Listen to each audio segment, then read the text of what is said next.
I always love when a new pinball machine is announced, and when Stern does it, it's usually the buzz of the pinball community. The last couple days have been no different. We have the KISS announcement finally. Coast2Coast Pinball episode 162 is going to be my take on what I've seen of KISS Pinball, and then I will be joined by special guest Gene X. Wong and Sam Claiborne from IGN.com, who IGN helped break the story of the KISS Pinball machine yesterday with Stern. They're going to come on and give their take on it. Looking forward to it. Let's go.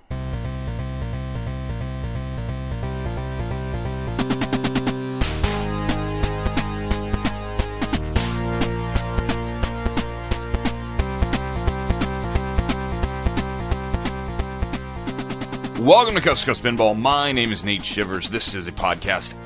It is a commentary, my commentary, and I am a man out of quarters. What's going on out there? We are coming to you, not live, San Diego, California, Wednesday night, May 6, 2015. So much going on. You know, episode 161 was a couple days ago, and I was really tired, but I had been tipped off that KISS was being announced, if not Tuesday, Wednesday. And I wanted to get a show out kind of ahead of it because I knew once it was announced, things were going to get kind of crazy with it.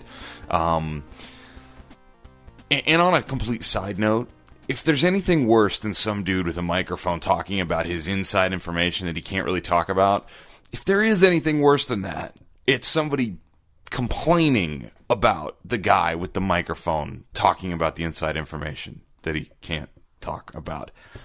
But I digress. So, KISS has been announced. That's big news. We got a teaser video yesterday of a lot of like Whitewood shots and KISS band members flying across arenas and all this stuff. And I was kind of like, man, is that it? That we're not going to see the game? And then today on Wednesday, we saw full-on pictures of Pro, Premium, Limited Edition models. We're going to go through the feature sets tonight. We're going to talk about my first impressions, the interwebs' first impressions of KISS Pinball. We will be joined by Gene X. Wong and Sam Claiborne. But first, 5 fast thoughts. All right, 5 fast thoughts. First thought, last night, played in a pinball tournament. I don't play in a lot of pinball tournaments because I'm always traveling, but I got to go to the Harbor Town Pub here in San Diego and play in a pinball tournament, a local tournament. 16 people played. My friend Zach came with me. The games that we played on last night were Creature from the Black Lagoon, Twilight Zone, Walking Dead, and Star Trek. And I had a blast. I had so much fun. It was a double elimination bracket tournament. I'll spare you the details, but just know this. I won 2 and I lost 2 to finally lose. So I went out somewhere between 5th, 6th, 7th, or 8th place, and I had so much fun. Really want to shout out to Mark, who organized and ran that particular tournament, and his games are the ones at the Harbor Town Pub. Harbor Town Pub is like all of a sudden like one of the best places to play pinball in San Diego. Great food, drinks galore if you're into that sort of debauchery and nonsense. Drinks galore and folks everywhere. It's packed. It's Cinco de Mayo, but of course. So, a lot of fun at the Harbor Town Pub last night. 5 fast thoughts. Thought number 2. Bare Naked Ladies, Ed Robertson's band, the Bare Naked Ladies, released a new album is coming out, and they have called the album Silver Ball, which is very cool. And if you have followed this show from the beginning, Ed Robertson actually came on to Coast2Coast Pinball a year and a while ago. Was that Texas Pinball Festival 2014, I believe? In any case, Robin and Pinside got this really cool sort of note sent to them from Ed, and it basically said, I've had some great experiences off Pinside. I've bought I've found pins, bought games, found places to play. I want to give something back. So he's kind of given an exclusive look into the first song, which is the song Silver Ball, off of the new album Silver Ball by the Bare Naked Ladies, exclusively for Pinside. It's cool. Played the video. Everyone's decreeing it the new pinball anthem, and I don't know if it's an anthem. It's a really nice song. It's a love song that's sort of told through the idea of pinball standing in as the metaphor for the push and pull of a relationship. You know, knock me down and this sort of thing. And there's some pin references in there. There's a Lord of the Ring reference in there and some other good stuff. So it's really neat, and I love that somebody else wrote a song that's just so, obviously directly about pinball. It's very cool. I don't know that I can say it replaces Pinball Wizard as the pinball anthem of all time, because this song is certainly not what I would think of as an anthemic type song. It's really more of a nice mid-tempo, you know, it reminds me of like the Eagles, Southern California, you know, rock feel to it, but with a little touch of electronic. And anyway, so clearly well crafted.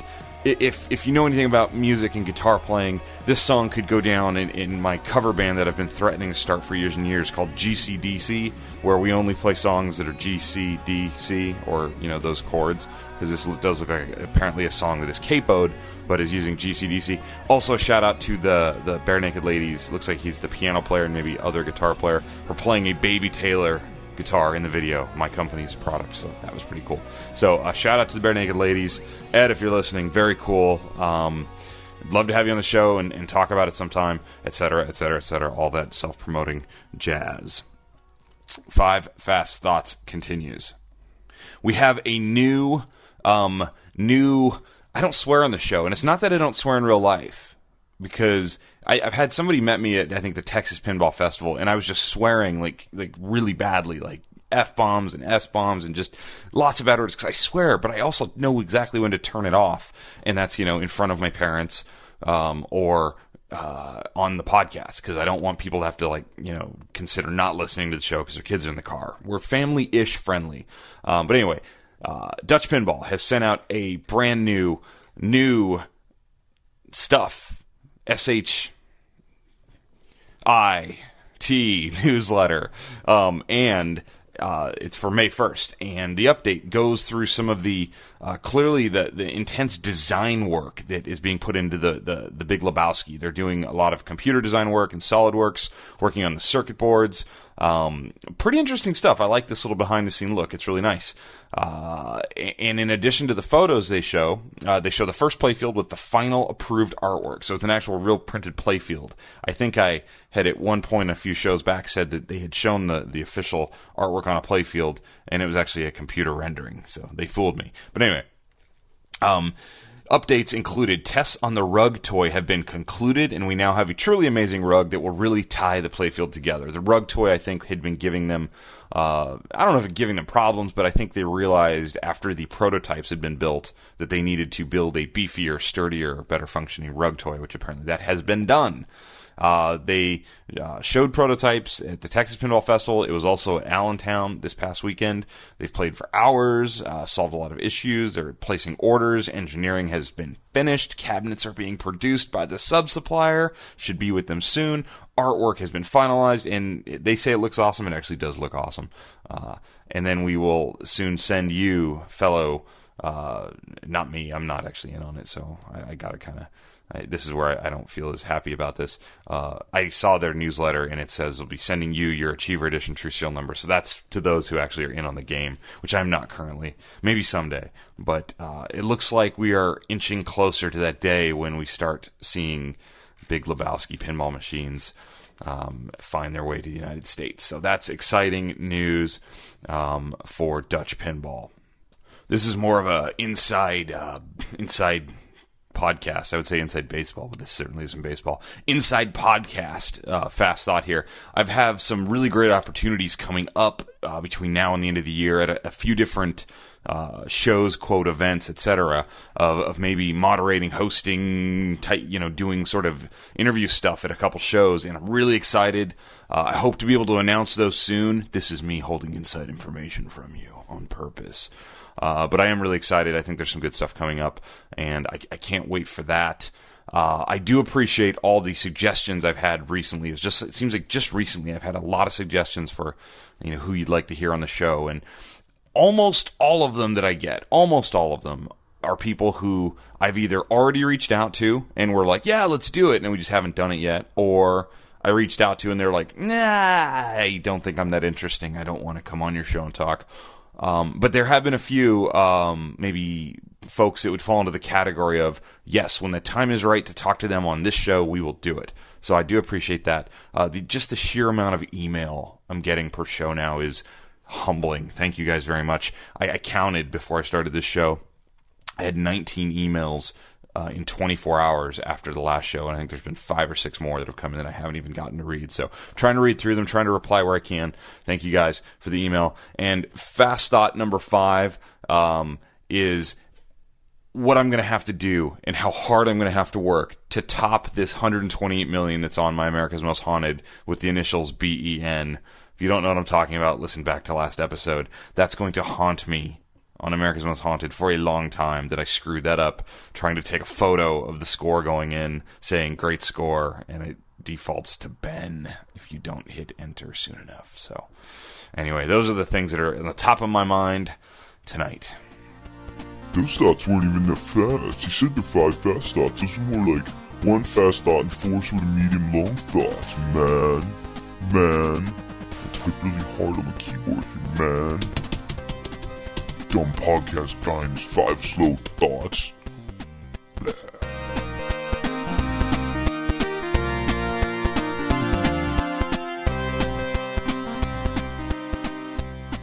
Kiss Pinball. You know, rock and roll and pinball go really well together. I've said that for a long time. We've seen the success of Metallica and AC/DC. We know that Kiss has legacy with the late 70s Bally Kiss game. And there's been flops. There's not everyone's been a home run. Rolling Stones, Stern Rolling Stones, not good. And that's always the one that makes me think, oh man, you could still really screw this up. If you don't have a good game, you still got to have a good game. So when I got to see the playfield artwork finally of Kiss Pinball, the artwork, the layout, the kind of the conceptual idea, I want to go find John Borg and just like hug the man. I want to be like, John, you're so good. Why are you so good, John Borg? John Borg's a stud, ladies and gentlemen. I think John Borg is the MVP at Stern Pinball. There, I said it. Steve Ritchie's great. I think they voted him God or president or king of the mountain at some point. My vote is for John freaking Borg.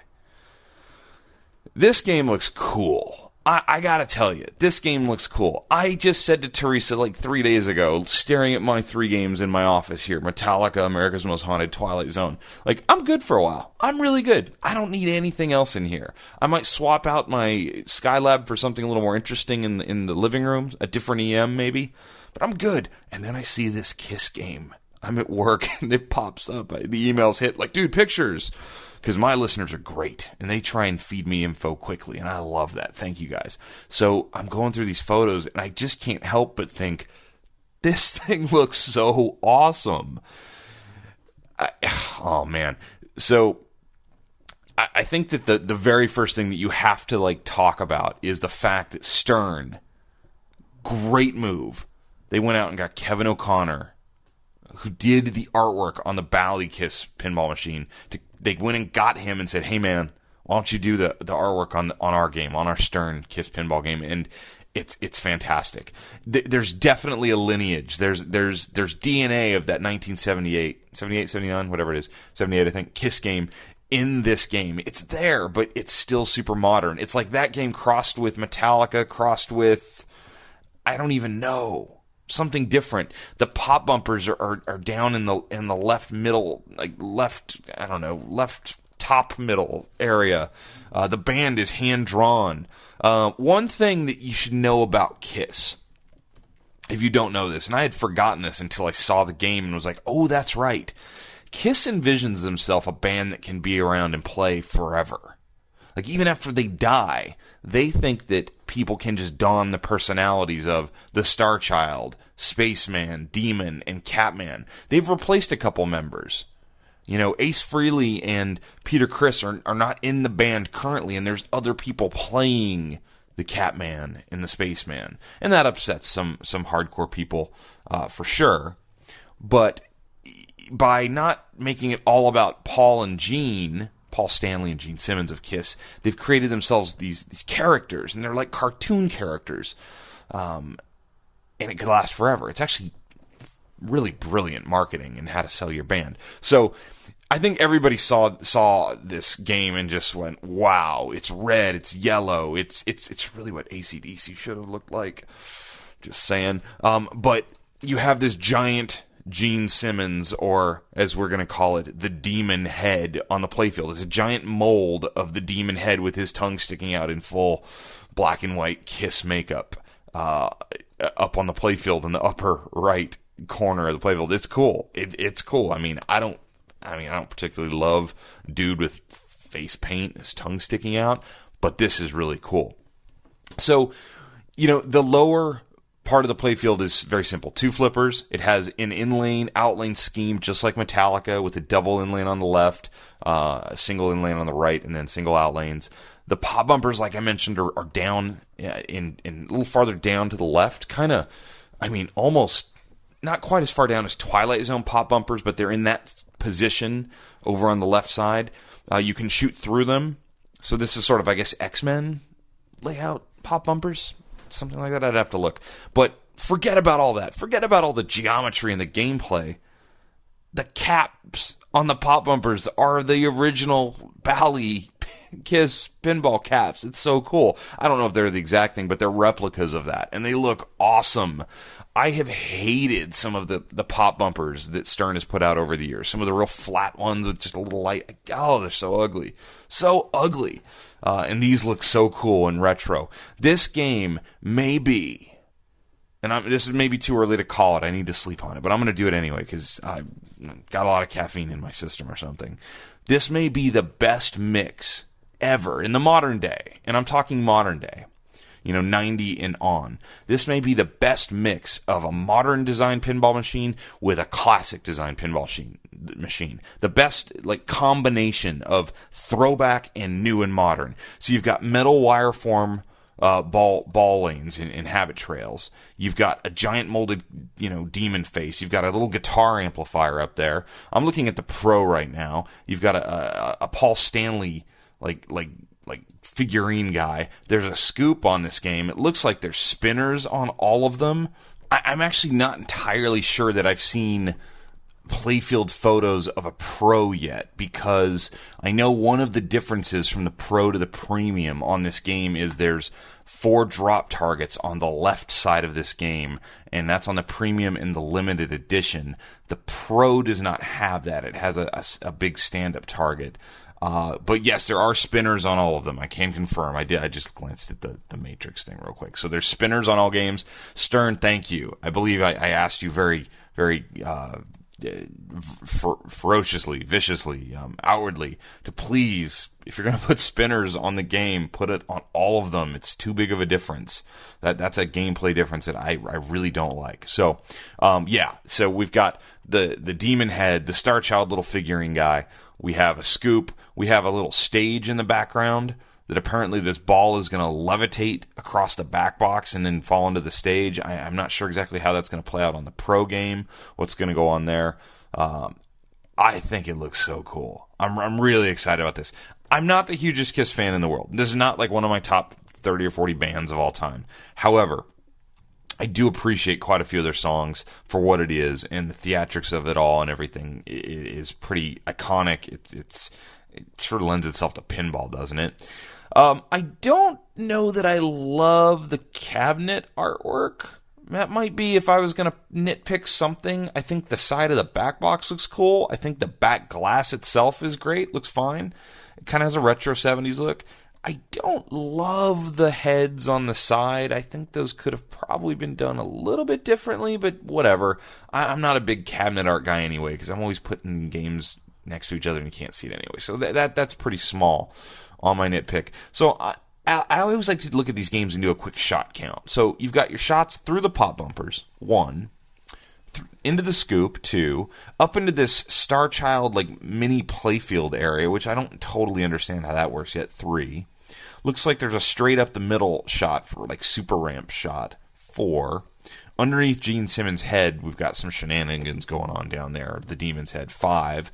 I think there's a shot to the right of his head, 6. Possibly. I might be wrong on that. Might be 2 stand-up targets there. I'm not totally sure. It might be. I think it is 2 stand-up targets and then a shot through the middle. But we'll call it 6 anyway for the 2 stand-up targets. There's a ramp to the right of that for 7, and then there's an orbit for 8. So it's either 7 or 8 major shots, and then you have the target banks on the left and right. You have the spinners are in the orbit shots, and I believe that's it. But there's a lot of stuff going on around the demon head, and then on the Premium and the Limited Edition, there is a drop target up there to enter into the Star Child playfield, I believe, is how that works. So, really excited. I think I like the use of black on this playfield. There's something very retro 70s kind of cool about having black as like the main background color with then the yellows and reds sort of all around it. It's just different. I don't think we've seen something quite exactly like that in a while. If you look at Metallica, the main color behind all the art is blue, which is beautiful and blue. But this black sort of just takes you right back to like a 1970s concert with a dark arena, and then the art is all the lights and everything. So pretty excited. Yeah, the light lock shots are those two standard targets on either side of the giant head. Let's go ahead and do a quick run through of the feature matrix, and we won't hit every single note on here just because I don't want to bore you too much, but we'll hit the major differences. So it says main attractions, and we got a pro, a premium, and a limited. And just the fact that there's 3 games being announced at launch tells you Stern has put their feelers out, and they have decided they think they're going to sell a lot of these games. I agree. I think this would be a big game for them. So ignoring the kind of marketing hype ones that are like, experience the greatest rock show under glass. Greatest is subjective, Stern, so I'll be the judge of that. There's 10 famous tracks performed by Kiss, 10 songs. So shoot balls under the demon's head sculpture for fast ball return action from the spinning disc. So we have a spinning disc underneath that head. That's really awesome. That's on all 3 models. On the premium and the limited, it says lock balls in the demon's head, start multi-ball, and watch them come spitting out of his mouth. So there's a physical ball lock in a ball trough situation going on up in the head where you can physically lock balls and then have them spit out. Very cool. Very, very cool. Play the Star Child mini play area where you complete the targets and get the ball in the hidden hole. And that's on all 3 of them. So we'll have to see how that ends up being play-wise. What's one of the most talked about features here is watch the, quote, Star Child pinball levitate across the stadium at the start of Love Gun multi-ball. So Love Gun's a song, and Star Child is Paul Stanley, and he often in concert gets in a harness and gets floated, flies above the crowd, and plays guitar up above everybody. So they're going to simulate that by having a magnet, I would assume a magnet, do the sort of Wizard of Oz trick of moving the ball along the back box, sort of the missed multi-ball from Bram Stoker's Dracula trick of, it moving the ball across. So that's pretty cool. That's only on the premium and the limited edition. I'm okay with that because that doesn't actually change the physical gameplay that much, I don't think. On the Pro, it says Demon Ball Trough, feeding ball through the demon's head and out his mouth. So balls will still be spit out of Gene Simmons' mouth on the Pro. On the Premium and the Limited Edition, Demon 3-ball lock trough assembly with ball eject device. So there's a difference going on there. It's locking balls versus a ball trough that will actually feed balls out. I guess it's probably virtual locks, and then it can feed balls. I know it's a 6-ball game, I believe. Yeah, 6 pinballs. So not totally sure how that's going to work. We've got the more about the Star Child's ball levitating Love Gun ball transfer mechanism on back panel. We have a static Star Child custom action figure with guitar on the Pro, and an animated Star Child custom action figure with guitar on the Premium and Limited Edition. So there's going to be some motion in that little figurine of Paul Stanley on the 2 higher-priced versions, and that should be interesting. I just have visions of AC/DC and rocking back and forth and plastic on the AC/DC Premium and LE. So, a 16 LED iconic progress grid. So they're kind of going for the vintage grid look of how you scored on the original Ballad game, which, I mean, I really think that's cool that there's all this sort of homage being paid to that game. And that game was a big selling game back in the day, and I think they're banking on some nostalgia. People who are playing modern pinball but still have that kind of, that sentimental thing going on for the old school pinball machines is a selling point for this, for sure. So it talks about the lighting. Obviously, we're in the LED era now, where we got LEDs throughout. Color changing light in the 16 lamp grid on the 2 higher end ones, color changing lights just on the main playfield arrow inserts on the Pro as well. So there's actually going to be color changes of some sort on all of them. The general illumination is red, white, and purple on the LE and the Premium Edition, and just white on the Pro. Kevin O'Connor, that's so fantastic. Unique back glass for each of them. Talks about the LE gets fire metallic foil high definition decal metallic cabinet with 4 iconic band members on the cabinet sides. That'll probably look really good in person. I know like the Mustang foil art looked really good. Then just the basics. You're going to end up with black powder coated legs and armor and hinges and front molding for the Pro and the Premium. Little downside to the Premium here. And then you're going to have this powder coated red looking upgraded armor for the LE. So those are the basic differences there.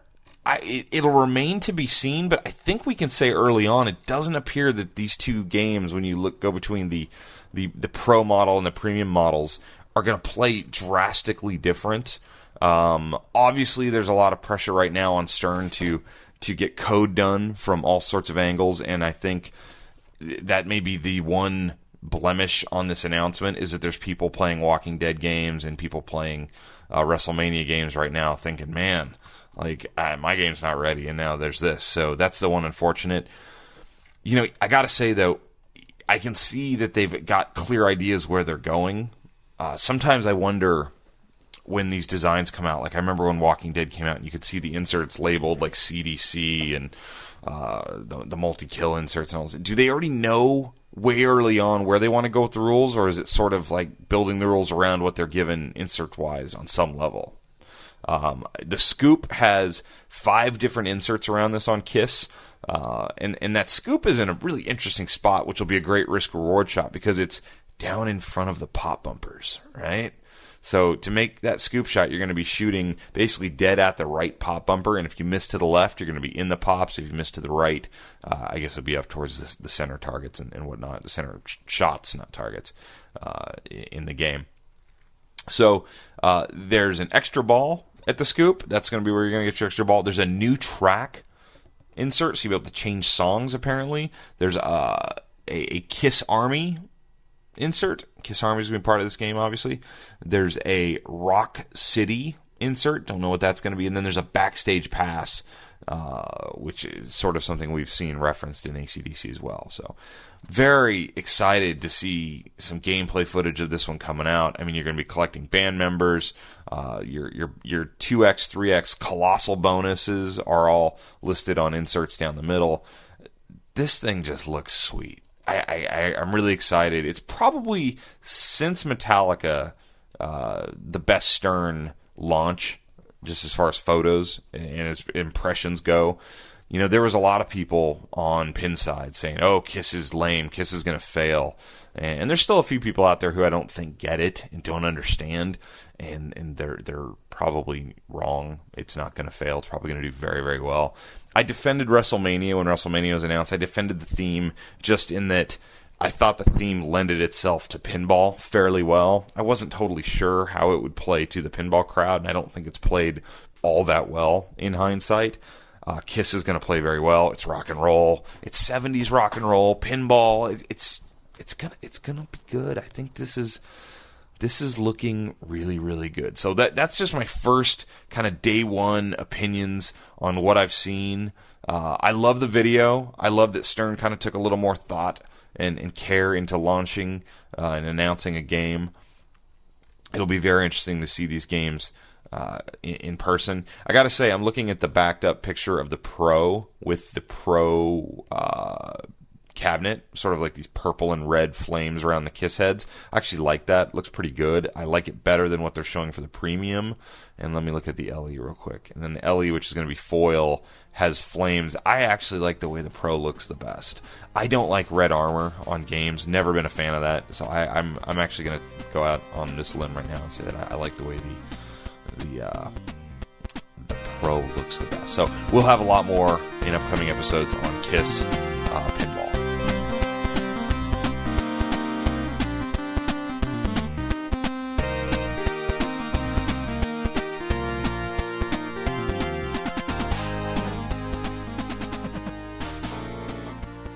Call the people. All right, I would like to welcome to Coast to Coast Pinball, Mr. Gene X. Wong. How are you, sir? I'm good. We just had league night, so I'm decompressing from that. And with Gene tonight is Mr. Sam Claiborne, the managing editor of IGN. How are you, sir, Sam?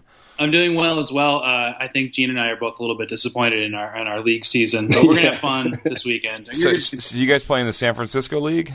Yeah, yep. SFPD at Free Gold Watch. And good night or bad night? It was okay, but I missed so many nights that my goal was to finish in 50th, and I finished in 49th, so I guess I did something. But Gene always has good nights, first of all, and I think if the more you play, the better you are that season, because you were in like top 10 last couple, right? Last couple seasons, yeah, with the full slate. So, Gene, and I'm a medium level player. I operate a machine there, so I can't choose that game, and I swear I'd be so good at that game if I got to include it. Sometimes other people in my group choose it, and then I choke. Gene, do you know what you're ranked in the IFPA rankings right now? Because I do. It's like right around 400. You're exactly on the dot, 400 right now. Oh, wow. You're Mr. 400. That's good stuff. Well, awesome. So the reason we're doing this little conference call thing tonight is, obviously Gene's welcome on the show anytime Gene wants to come on the show. That's just goes without saying, but Sam, being the managing editor at IGN, if people were paying attention yesterday as the KISS pinball machine news broke, the video that I was commenting on earlier in the show, how nice it was to see a real launch of a pinball machine from Stern right now, was an IGN video. Yeah, well, they had a little reel, but we had a news video and stuff. I mean, the whole thing with Stern is that, like, I'm obviously a big pinball fan, and I have my some say in what we cover, being managing editor, but our audience actually likes us to cover pinball, but they don't go head over heels, and we could write about Star Wars any day and, have more traffic or whatever. But that's not what it's about. We have a nice Walking Dead LE at work, which we bought, and from that I was able to kind of work our way into Stern's good graces and be like, I love this machine. We did like an unboxing of it, where we actually took it out of the box, and like our audience really likes The Walking Dead, so they liked that video, and Stern picked up on it. And now I'm only doing this for two reasons. I want to announce Game of Thrones if it ever happens, because that's would be the coolest theme ever, and I really expect it like everybody else. I don't have any intel on that. And then the other thing is that I want us to get into some kind of arrangement where we can preview pinball machines, because who else should do it? We're the biggest gaming website, and it'd be really awesome if we could work that out. So I'm trying to play up that angle, just have like a rotating machines through our office, and I don't think Stern's ever done anything like that before. So it was fun to kind of work with him and like KISS, I like the game looks cool, but it's not like the ideal theme for anybody I think I know, except for one person, Scott Bromley, who's in a pinball league who loves KISS. But I think at work or whatever, everybody's going to care about. Even WWE and Walking Dead, those are great themes to write about on a video game website, And we also cover entertainment and news, stuff like that. And so now, has IGN always, for those of you listening that don't know, maybe out of the country or not, IGN is sort of one of the go-to websites. If I want to know about the new PS4 or Xbox game, right, I'm going to go to IGN to kind of look at what they're saying about it. There's lots of reviews. Has pinball is that a recent thing? Have you always covered other things other than video games? There's a great amount of pinball fans just at work, and it's really strange because we all get so excited about it, and we all want to write about pinball. And Stern is really a way to do that. And Big Lebowski Pinball Machine is actually a really popular story when we wrote that one. But it's just really about it's hard to introduce pinball to anybody without having them play it. So once I got a game at work, everybody on the staff really liked it, and I just feel obviously more games we can get people to play, the more young people will be into it. And because the comments on our articles, I think this one had 80 comments, which is pretty. It's okay, and all of them were from people who were like, oh yeah, I miss pinball, or I play pinball, thanks for covering this. There was nothing negative from people that were like, why is this on IGN? So it worked out, That's very cool. So you got to actually sit down with Gary Stern and Jody Dankberg from Stern to kind of chat about the game ahead of its release. What was that like? Yeah. What did you find out when you did that? Well, I was. So let me just preface this with saying that I got a very lucky occurrence. As we cover, as I said, TV, movies, stuff like that. I got to go to this Game of Thrones red carpet. and I was interviewing like the whole cast. Like I don't do stuff like this normally, you know. Like it was amazing. I'm a total fanboy for Game of Thrones, and Gene had told me to talk to Carice Van Houten, who plays Melisandre, about pinball, and I was like, sure, I'll do that. And I did, but I forgot to ask her if there's a Game of Thrones game coming out, which is the important thing to ask. Instead, I just kind of like babbled about this place we play pinball at, Free Gold Watch. And that's a short, funny story. She went there and they played all day. And the guy that owns it, Matt, he actually saw them getting out of a black Uber, and which is like a more expensive Uber cab. Fancy and he was Uber. like, "Ooh, movie stars," and they were. That's funny. You know that. But anyway, so from that, I was like, I'm going to go into this and I'm going to try to scoop them on Game of Thrones by telling that story and like going at it from that stuff, because I really want to know if they're making Game of Thrones. And I didn't get anything out of them on that. Instead, we talked a lot about Kiss and about how like Kiss is like really supportive of pinball and really supportive of this license. And they didn't have to work to get this. Like they kind of knew. Jody actually works in the music industry and kind of knows. Or has worked in music and just knows people that manage Kiss or whatever. It all came about really organically because Kiss was like, oh yeah, so they could do another pinball machine? Sure. Like, can we get the same artist? And it was like, yeah, we can. And Kiss really pushed for it. So when you have something like that, I think it's kind of hard to turn down, especially on the heels of like games like Metallica and AC/DC. It just like, it made sense to do another rock game. It made sense to get an easier license that Kiss will actually promote. Like Kiss will get behind this and make sure like people know about it, and that makes sense for Stern. How do you think, from where you are being sort of tapped into pop culture and video game culture, how does Kiss, as these guys are in their 60s now, play to the modern day sort of scene as it might be? Well, so I think, I own modern games for the most part, and I really like playing 70s ballad games are fun. I think the really interesting thing about this is that they're not just putting old dudes on a machine like they do for like AC/DC or Rolling Stones. They are, referencing a 1978 game. They're making a retro game.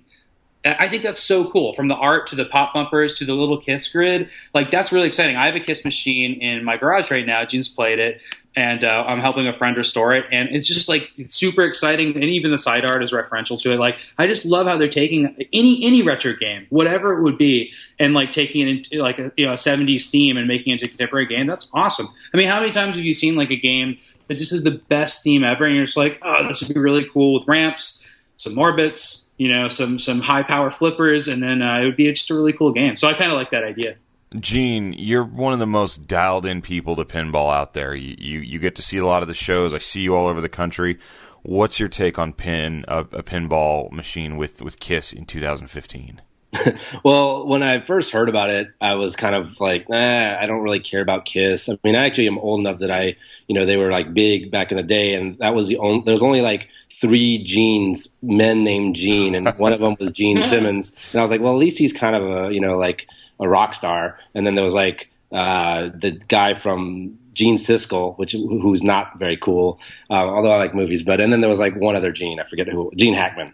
So there's not a lot of old school Gene, so I have a little bit of affinity from that. But I was totally unenthusiastic when I heard about it. But then when I saw the machine, it looks really cool. I'm looking at some of the photos of the play field. I like that there's hand drawn art. I like that it kind of is a throwback. And I don't know who's doing code. I'm sure people do know who's doing code. But if like Jack Benson's doing code on it, I think that's cool because he likes to do a lot of did the layout. I can confirm that. Okay. And I'm not sure who's doing code because Jack likes to do a lot of that throwback stuff. Like, the timing on the Mustang letters is exactly the same as on the Pinbot thing. And he kind of had, he had the same thing where if you hit the one target, it's like the super skill shot. So if he does some of that kind of stuff, although the old Kiss, I know rules-wise wasn't really, or even as a game wasn't as as respected as I guess by a lot of at least tournament people, especially maybe more so than just collectors. But looking at the game now and just knowing how Stern's done a pretty good job with their code as it evolves, I'm pretty psyched to play it. I mean, I'll play anything, but the machine looks really nice, and that's a good start. So every time I'd ask them about something that was like a little bit, I wouldn't get an answer like what their next machine was, what they're doing with Vault Series. They said they're going to continue to do Vault Series, which I was happy to learn. But they would do this funny thing where they'd cut me off with trivia, and I don't think they were doing it to like I don't know if they've done this with other people before, but what they would do is like Gary Stern would suddenly go like, hey kid, hey, the four people, or one guy who's been on 4 pinball machines? Arnold. Yeah, and then Arnold has been on Total Recall, 2 Terminator games, Last Action Hero, and that's it. Sorry, I mean Last Action Hero, okay. Total Recall, because that's not a game.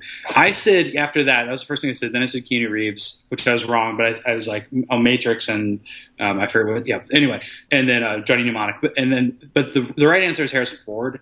Oh, Indy and Star Wars. Yeah, exactly. But like he would throw trivia like that out just to like kind of change the subject, and I thought that was really funny. Maybe if you had answered right, he was going to tell you what the next game was. Yeah, like in NBA, which I was playing tonight, and I've never memorized the answers. And then I'll like turn around and all the league people just stare at me and not help at all. And they go and memorize all the answers. Hey, 10 points is a lot of points. 10 points is so many points, and it would have got me the first place tonight too. Oh, that's brutal. That game's the bane of my existence. And it was like a question about like the Knicks, and the right answer was the Knicks, and I chose the Bulls. I don't even know. I don't know basketball. I know more about Kiss than I know about basketball.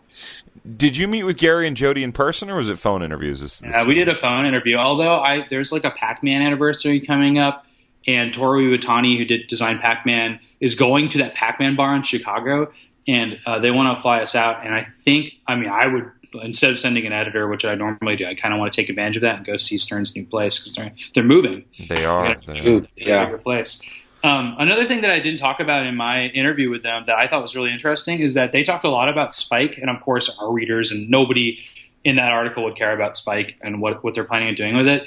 But they had like a lot of ideas that they haven't implemented yet that I thought were really interesting, and these are just like spitballing stuff as far as I can tell. But like they really talked about Wi-Fi a lot, and like how Stern, and I mentioned this in the article, I think, but that Stern wants to co-release digital versions of their games someday.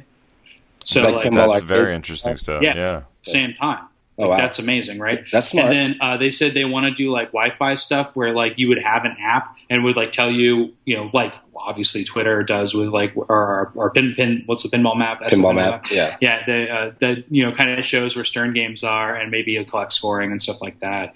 They're just kind of I don't think they know a lot about that side of.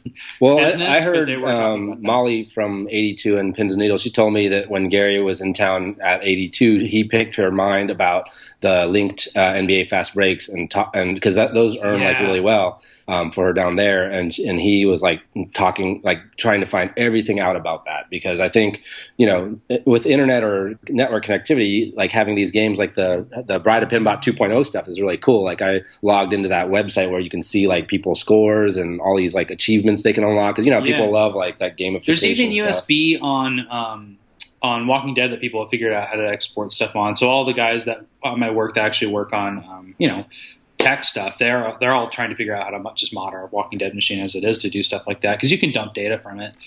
That's pretty interesting. But yeah, just like their future of pinball stuff is all related. So, do you guys know that Spike? This is another cool thing that I learned. I don't know if you guys know this. Spike, it's like a small, it's very small, and it's centered in the back box. And the illumination for the back translate is on the board. The LEDs are all mounted to the Spike board. Yeah, it lights up the whole back box. It's pretty and cool. That means if anything goes wrong with those, you have to replace the whole Spike board. The whole box.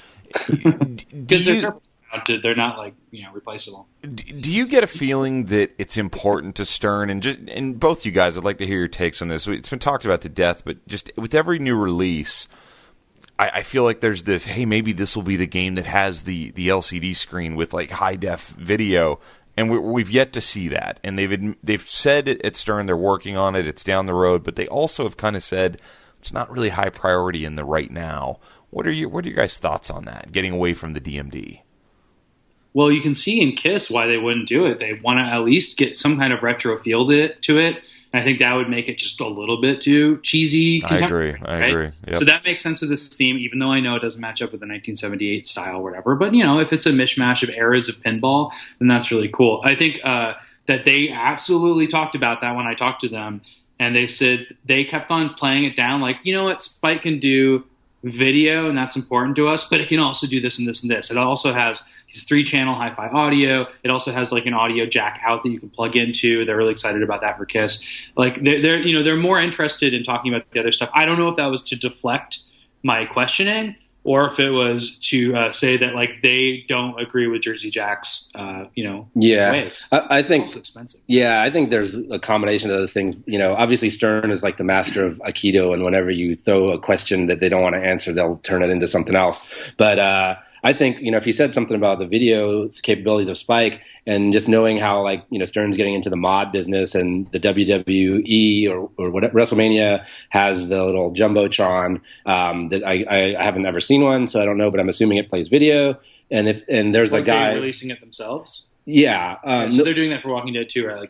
Like they have their own mods. Yeah. And I'm thinking maybe what they want to do is let the video be in the mods. Like, you've seen that Simpsons TV thing or the Twilight TV. Those things are pretty cool. And maybe if the board can, support that, they can do it that way. But then the other thing I'm thinking, because, I think people have been speculating on Pinside, it's like, where's the Steve Ritchie machine? Like, how come he's not off his rotation, Yeah. Is that because they're working on something big and grandiose? Yeah, which maybe it is. And, when Steve Ritchie, I talked to him at Pinagogo and kind of asked him, and he can't, of course he's not going to say anything, but he was super excited about the theme. And I'm like, okay, let's say it's Game of Thrones. Game of Thrones is a TV show. I mean, it's a book, but game. No, that's Lawler. Pat Lawler with Jersey Jack is.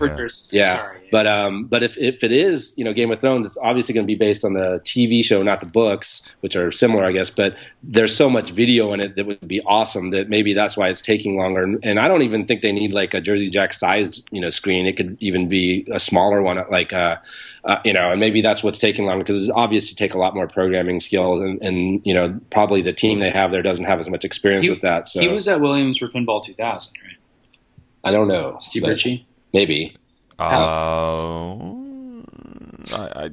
History question. I believe I was going to say anybody case. involved in Pinball 2000 must be like, we're not doing video.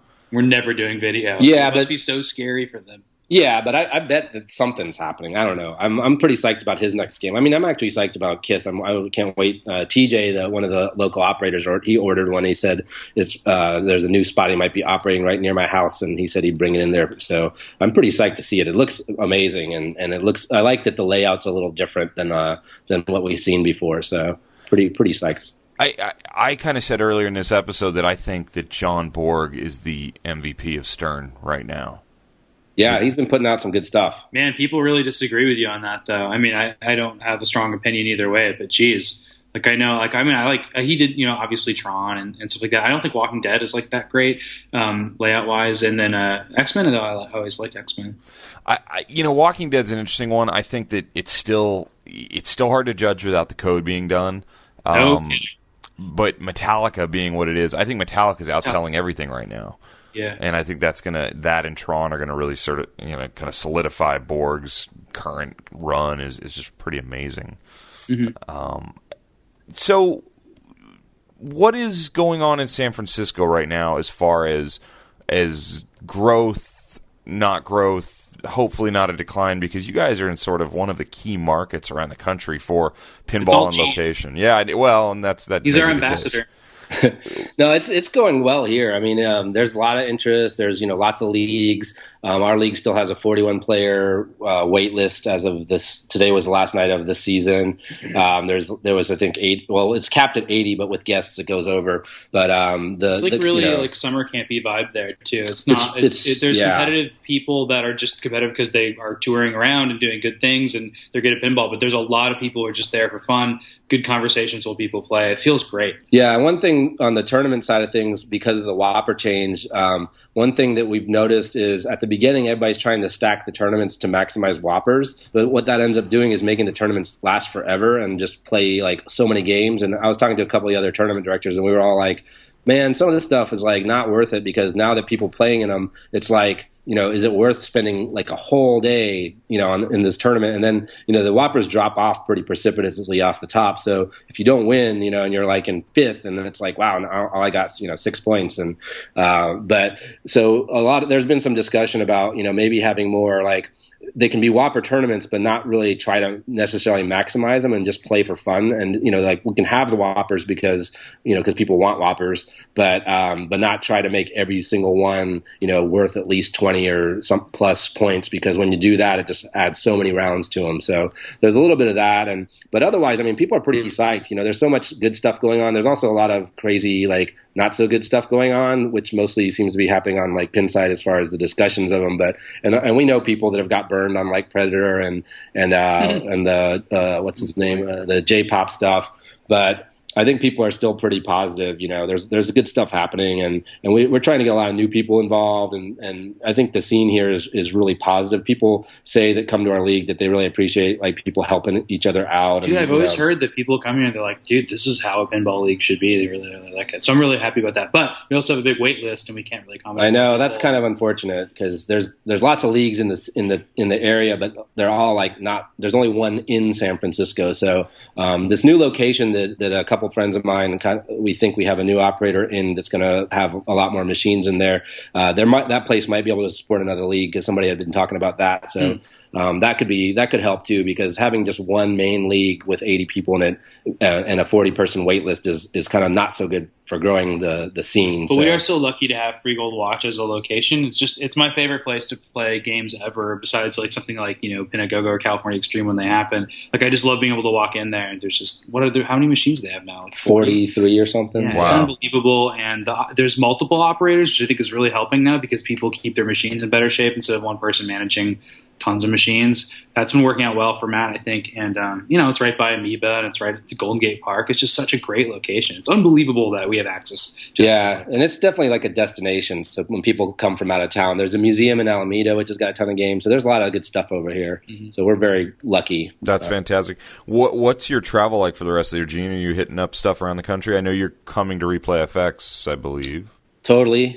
That's going to be amazing. I have to miss Pinagogo because I'm going to be in Hawaii for a wedding, but I'm pretty bummed about that. Yeah, I'm going to be find a single machine there. That's not easy to do. I've tried. No. It's so hard to find machines in Hawaii. I think I'm going to Southern Fried. Are you going to be there? I will be at Southern Fried for sure. Yep. Yeah, and then probably Expo, of course, Cal Extreme out here. I'm not sure what else. I got to look at the circuit list because I like a lot of the tournaments too. So I'll have to see what else.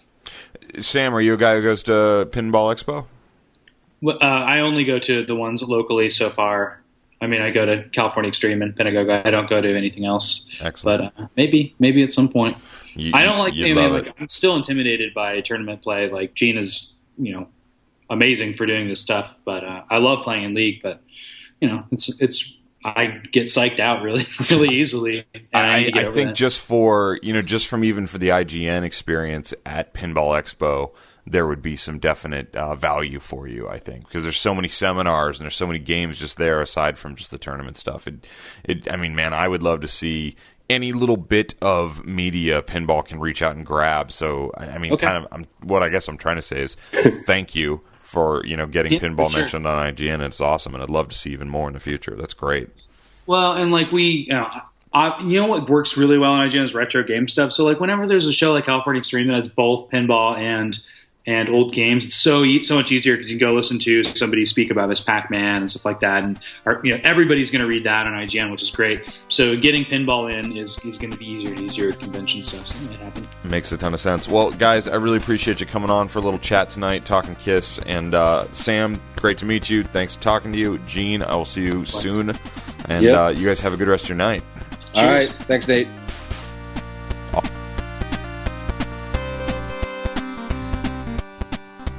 Awesome. I want to, again, thank Gene X. Wong and Sam Claiborne, who is the managing editor of IGN.com. You can check out the article and the videos about Kiss Pinball. If you go to IGN.com, just in their search box, type Kiss Pinball. You'll find it. That is episode 162 of Coast to Coast Pinball. Thank you guys for joining us tonight. Until we meet again, play some pinball. Talk to you soon. Take care.